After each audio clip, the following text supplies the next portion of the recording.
Hi friends, did you know that we can scrape the data from a web page to an Excel spreadsheet using Excel without VBA? Yes, you heard me right. You need not be a programmer to do this. We can do web scraping, we can do the job of ETL through Excel itself. Without much delay, let's get started.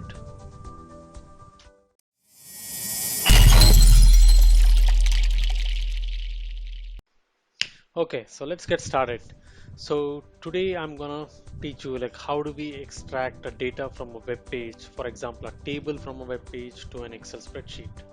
I've taken a real life example of coronavirus where we are trying to get the data like how many diseases have been spread, like to what all countries, what is the number, and what is an increase or a decrease compared to yesterday. I'm using this website worldometers.info.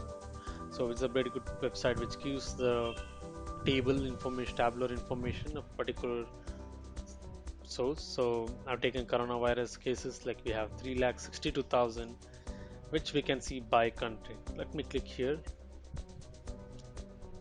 As you can see, we have the first column contains the countries, the second column like total case, and the new case, total deaths, new deaths, and so on.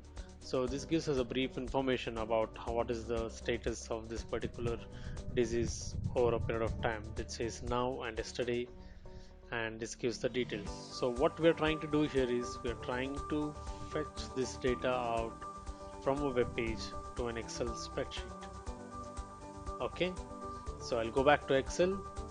So first thing to note is I'm using Office 365. So we can use even the earlier version of Excel. It does the same job. But the good thing about our Office 365 is we have an option to transform the data. That means we can do the ETL job as well. Okay, I'll show you that in some time. So without much delay, let me get into this practicals. All you need to do is go into the data, click on web, or you can say from web, since we are getting it from the URL. Let me copy this web page, come back. We have basic and advanced. For now, let's stick on to basic. I'll paste the URL and click OK. Okay, so it's loading .NET framework. We need to be patient for some time because it's gonna search for the tables over there and then display it out here, right? Okay, let's wait. So this option was not available in the earlier version of Excel where we had to wait for a long time and it used to give us the pop-up like some script has failed, you need to keep hitting yes, but that those things have gone away. Okay, so we got three tables. So document is common across all of them. We'll have HTML elements and the table we have. We have table 0 and table 1. So what I suspect is table 0 is what we saw now, and table 1 or table 1 maybe yesterday. I'm not sure. So just for the sake of argument, let's consider table 0 for now. As you can see, we have an option called load here and a drop down which says load and load to.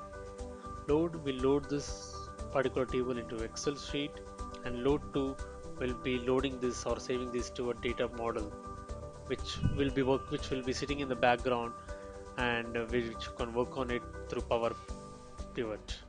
I'll not get into that, and we have transform data. Let us see what does this do.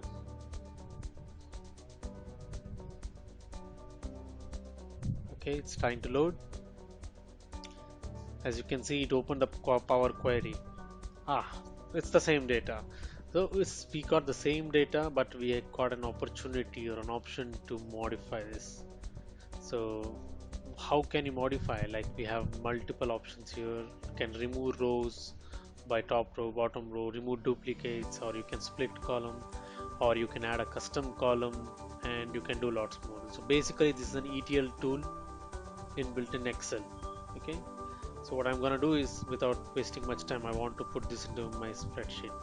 So what I'll do is I'll click on close and load, hit this, and this will take some time. This depends on your internet speed and also your system configuration. As you can see, it's training external data, getting data, and and we're getting data from table 0. It's trying to load, so first time it will take some time, and then what you need to do is just click to refresh. Okay, so we got the data back here. So we have country, we have total case and the new case and total deaths. I know you don't like to trust me, so let's do a validation. So I'll bring up that spreadsheet. Sorry, I'll bring up the web page and put it across. Okay, let's see. China 81,093 cases. So yeah, 81,093.